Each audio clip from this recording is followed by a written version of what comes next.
আজ হলো জন্মাষ্টমী, তো গোপালদের আজকে জন্মদিন। তো বুঝতেই পারছো যে এটা কার বাড়ি, এটা হচ্ছে আমার বড় মার বাড়িতে। তো আমাদের বাড়িতে না পুজো হয় না, আমাদের বাড়িতে গোপালই নেই, তাই আমরা পুজো করি না। তো জাস্ট এমনি নর্মাল পুজো হয়। আর বড় মার বাড়িতে দুটো গোপাল আছে।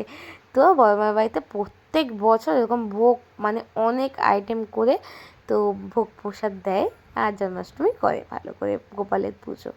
তো এই দেখো বড় মার কয়েকটা বেস্ট ফ্রেন্ড, বলতে পারো যে বেস্ট ফ্রেন্ড আছে, সবাই হাই করে দিচ্ছে। তো বড় মা বলছে হাই করে দিতে, আমি বললাম বড় মা তুমিও হাই করে দাও, বড় মা হাই করে দিল। তো খুব সুন্দর রান্না হয়েছিল, বিশ্বাস করবে না, রান্নাগুলো খুব ভালো লেগেছে। খুব মানে অনেক কিছু, খিচুড়ি হয়েছিলো, পায়েস হয়েছিলো, লুচি, আলুর দম, মানে পিঠে পিঠে অনেক কিছু হয়েছে, অনেক কিছু। আর এখানে আমার দিদি রিলস করছে। এখানে একটা পুচকু ফোন দেখতে দেখতে খাচ্ছিল, আর বড় বাবা ওকে দেখছিল, আর দিদি রিলস করছিলো। আর দিদিকে কি সুন্দর লাগছে আজকে দেখতে। আর এটা হচ্ছে বড়মার বাড়ি দিয়ে সবাই এসেছিলো, তো সবাই টিভি দেখছে, আর আমার দিদি এখানে বসে বসে রিলস করছে।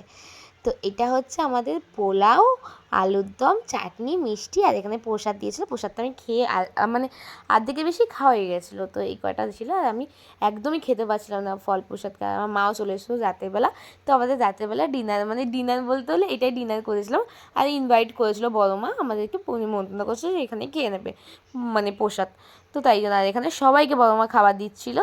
তো মাঝে মাঝে ভিডিও করে। আর এখানে হচ্ছে গোপাল, আর জানো তো গোপালকে আজকে হচ্ছে সোনার জিনিস পরিয়েছিল। ছোট গোপালকে রূপো আর বড় গোপালকে সোনার। দেখো কত সুন্দর লাগছে। আর এই ছোট্ট গোপালটা অনেকটাই ছোট, কি সুন্দর লাগছে বলো, কি দারুণ লাগছে। আর ছোট্ট গোপালটাকে দিদি বলছে জুম করে দেখা, ওকে আর দেখা যাবে না।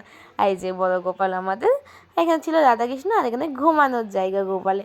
খুব খুব সুন্দর লেগেছে আজকে, দিনটা খুব ভালোভাবে কেটেছে, বিশ্বাস করো খুব ভালো লেগেছে আজকে।